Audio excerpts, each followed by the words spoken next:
del poeta Antonio Ruggiero a Signore Ugo Carrozzina.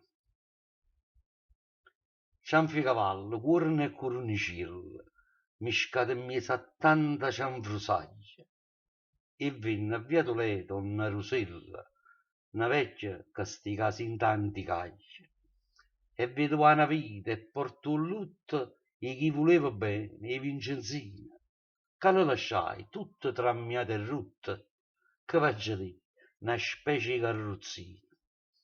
A ballare dinanzi e che le rete, ma un Rosello porta con pazienza, ogni mattina scansa, fosse e preta, e spanna dinto all'aria un po' incenso.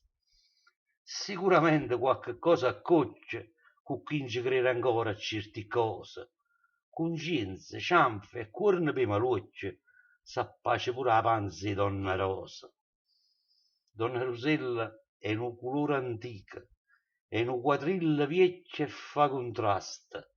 Io quando votavo che a Benerica, con l'ultimo soggetto che è rimasto. Che gli soggetti che hanno fatto la storia, che scavasi e vestuti di dignità, se ne sono giunti tutti quanti in gloria, a dove si stende il velo della pietà. Ma Donna Rosa insiste e non si arrende, e scende per Toledo ogni mattina, è dignitosa, a mano non la stende, fino a quando non si ferma il carrozzino.